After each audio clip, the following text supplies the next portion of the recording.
শিৱসাগৰ দিচাংমুখ ৰংচাইৰ দেৰবাসী ৰাষ্ট্ৰীয় পৰ্যায়ৰ পাঞ্জা খেলুৱৈ জিমি দাসৰ আত্মহত্যা। বিষাক্ত দ্ৰব্য খাই আত্মহত্যা। দিচাংমুখ ৰংচাইৰ দেৰবাসী ৰাষ্ট্ৰীয় পৰ্যায়ৰ পাঞ্জা খেলুৱৈ জিমি দাসৰ আত্মহত্যাক লৈ উত্তেজনা শিৱসাগৰত। নিশা পয়জন খোৱাৰ পিছত AMCHলৈ নিয়া হৈছিল যদিও চিকিৎসা লাভৰ পূৰ্বে মৃত্যু হয় জিমি দাসৰ। জানিব পৰা মতে প্লেনজনিত কাৰণতে আত্মহত্যাৰ অভিযোগ পিতৃ মাতৃ। আনহাতে গত বৰ্ষত বহিৰাগত লোকে জিমি দাসক মাৰপিট কৰা বিষয়ও চৰ্চালৈ আহিছিল আৰু আৰক্ষী তদন্তৰ পাছতহে ঘটনাৰ প্ৰকৃত ৰহস্য পোহৰলৈ অহাৰ পোষকতা কৰা হৈছে। শিৱসাগৰৰ পৰা ফৰহান লস্কৰ ৰিপৰ্ট, আসাম নিউজ 24। মই জেলগাঁও বাসিন্দাই হয় যাম আৰু মই ৰাম দাসৰ বন্ধু হয়। আৰু ২ নম্বৰ কথা, জিমি দাসৰটো ভাল খেলুৱৈ এজনী ছোৱালী, ভালকৈ খেলিছিলে আৰু এজন বিবাহিতা ল'ৰাই তেখেতে কি প্ৰেমত পৰাই ছোৱালীজনীক পেলাই ধৰ্ষণ কৰি পিনি তেখেতে বিচাৰি কৰিলে। কালি ছোৱালীজনীয়ে নিজেই স্বজ্ঞান এটা সি বিয়া নপতাৰ কাৰণে ছোৱালীজনী নিজেই মৃত্যু মুখত পৰিছে আৰু মেডিকেল জয়সাগৰত ভৰ্তি কৰা অৱস্থাত তেখেতে ডিব্ৰুগড় মেডিকেলত তেখেতৰ এতিয়া পেচেণ্ট তাতে আছে। আৰু ইয়াৰ বিচাৰ সুবিচাৰ তুৰন্তে হ'ব লাগিব। প্ৰতিনিধি কোনে বিচাৰ ভাল ধৰণে কৰিব লাগে। যদি ইয়াৰ বিচাৰ নহয় আমি কোনে জনসাধাৰণে আমি আপিল কৰা হ'ব। মিনাজ মোৰ ভতিজা ছোৱালী আৰু তাই ঘৰৰ পৰা ফুৰিবলৈ যায়েই সেইটো সময়ত, কিন্তু যে ল'ৰাৰ লগত কি ল'ৰাই যে তাই কি টেনশ্যন দিছে সেইটো আমি নাজানো। কিন্তু কালি তাই ঢাচকে ৰাস্তাতে পৰিলে। 4:30মান বাজিলে সন্ধিয়া। তাৰপিছত তেতিয়া আমাক ৰাস্তা দি যোৱা মানুহে ক'লে বোলে আপোনালোকৰ ছোৱালীজনী ৰাস্তাত মূৰ ঘূৰাই পৰি মুখেদি ফেন ওলাই আছে। তেতিয়া ঘৰৰ ওচৰৰ মানুহে মানে দাঙি নি ছোৱালীজনী ঘৰৰ ভিতৰত সোমালে। তেতিয়া মাক ধৰিলে, মই ধৰিলোঁ, প্ৰায় ওচৰৰ মানুহ ধৰিছে।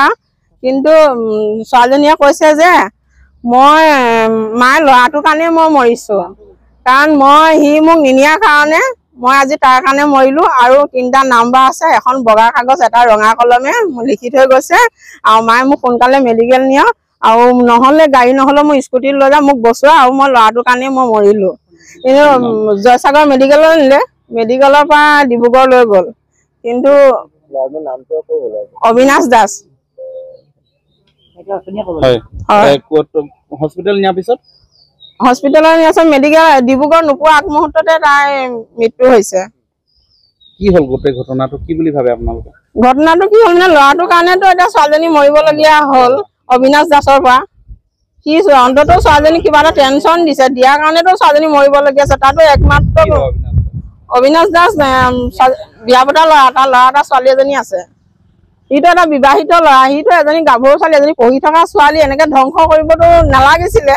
কিন্তু এজনী ছোৱালী, এটা ল'ৰা ৰামদাসৰ, এনেকে ছোৱালীজনী মৃত্যু হ'ব বুলি আমি জীৱনটো ভবা নাছিলো। কোনোদিন যে এনেকুৱা এটা হ'ব বুলি আমি কোনোদিন ভবা নাছিলো যে এজনী গাভৰু ছোৱালী ঘৰত যে এনেকে আমি পাম বুলি, বা ডিব্ৰুগড়ত যে এতিয়া পষ্টমৰ্টম কৰিছে বা ট্ৰিটমেণ্ট পোৱা নাই, কিবা পোৱা নাই, আমি এইখিনি ভবাই নাছিলো।